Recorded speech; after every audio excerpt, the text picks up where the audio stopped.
Is this the smartest low-risk gamble of the winter, or a glaring, flashing red flag about the terrifying state of our rotation's health heading into 2026? Welcome back, everyone. We need to have a serious heart-to-heart conversation about what just happened in the Bronx front office, because on the surface, it looks like a minor transaction, a footnote on the bottom of the ticker. But if you peel back the layers, this move screams volumes about the anxiety currently pulsing through Yankee Stadium.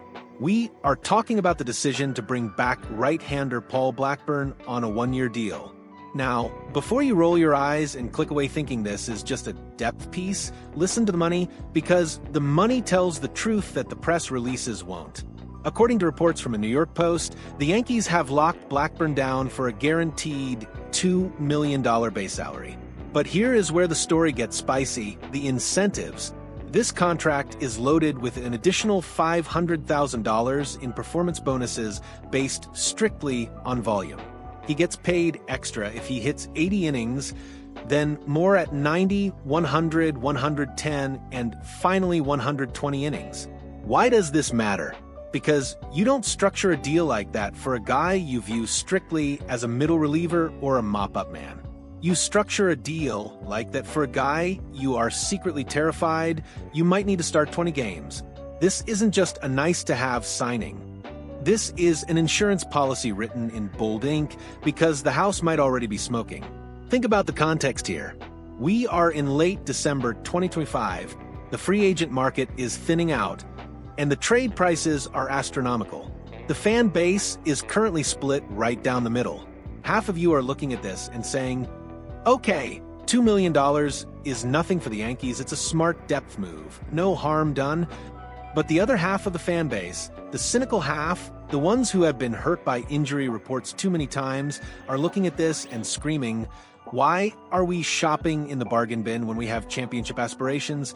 It brings back memories of past seasons where we tried to patch bullet holes with Band-Aids. Remember when we thought fading veterans could save the rotation in the early 2020s? This feels eerily similar. The front office is clearly hedging their bets, and while $2 million is pocket change in baseball terms, the roster spot he occupies is priceless.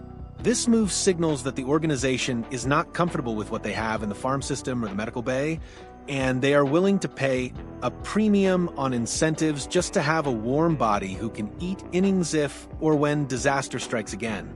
Now, let's get into the weeds of who Paul Blackburn actually is at this stage of his career, because his trajectory has been nothing short of a roller coaster ride that would make anyone nauseous. To understand why this signing is so polarizing, you have to look at the tape from 2025. Blackburn arrived in the Bronx last August like a refugee, having been unceremoniously released by the New York Mets. Let's be honest, when Mets, a team that was desperate for pitching themselves, decide you aren't good enough to keep a roster spot, that is a massive indictment on your stuff. He came to us with baggage, specifically a history of injuries, including issues with his spine, knee, and a shoulder problem that cost him 6 weeks of the 2025 season. His debut in pinstripes? It was the stuff of nightmares. It was the kind of performance that makes fans boo before the second inning is over. He got absolutely shelled, giving up 7 earned runs in just 3 1/3 innings. At that moment, everyone thought, this is it, cut him loose. But then, something strange happened. The Jekyll and Hyde nature of baseball took over. In his next 12 innings, he looked like a completely different pitcher, allowing only 2 earned runs and stabilizing the ship. He finished his short stint with the Yankees with a 5.28 ERA, which is ugly, but he was striking out more than a batter per inning.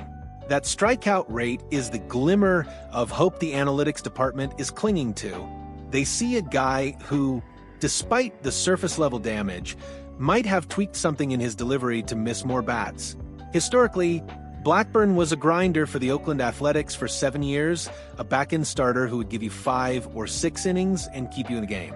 But the Yankees used him exclusively out of the bullpen last year.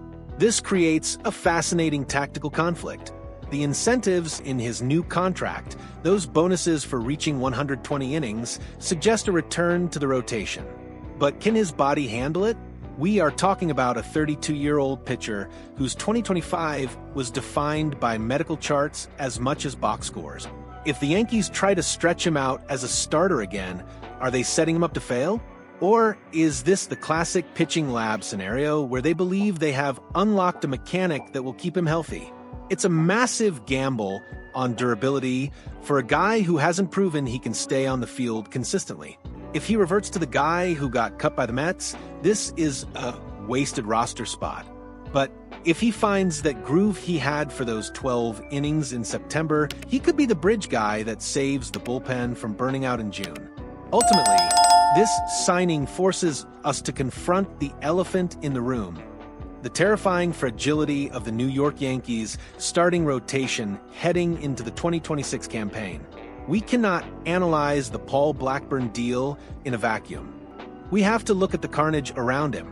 The medical report reads like a horror novel. We have Carlos Rodon, Gerrit Cole, and Clark Schmidt all currently recovering from injuries. These aren't just depth pieces. These are the pillars of the franchise. When your ace, your number 2, and your breakout starter are all question marks, you don't have the luxury of being picky. You need arms. You need innings.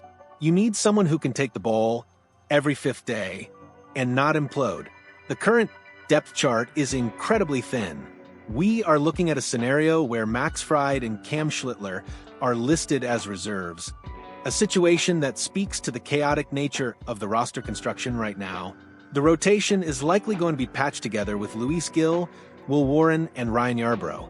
With all due respect to those guys, that is not a rotation that screams World Series favorite on paper. It screams we are trying to survive until the big guns come back. This is where Blackburn fits in.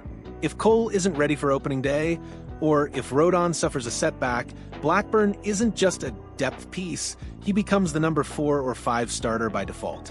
That is a scary proposition, but it is the reality we are living in. So here is the bottom line, folks. The Yankees are betting $2.5 million that Paul Blackburn can be a mediocre to decent innings eater. In this market, that is the cost of doing business. But it also puts a massive spotlight on the training staff. If they can't get the big 3, Cole, Rodon, Schmidt, healthy and effective, no amount of Paul Blackburns will save the season. This signing is a band-aid, and we have to hope the wound underneath isn't fatal. I want to hear from you right now in the comments. Is this a savvy move by Cashman to protect the team, or is it a sign that the front office is panicking about the injury situation? Do you trust Blackburn to start a game in April? Smash that like button if you want the rotation to get healthy, and subscribe for more updates as we track this developing story. Let's discuss this below.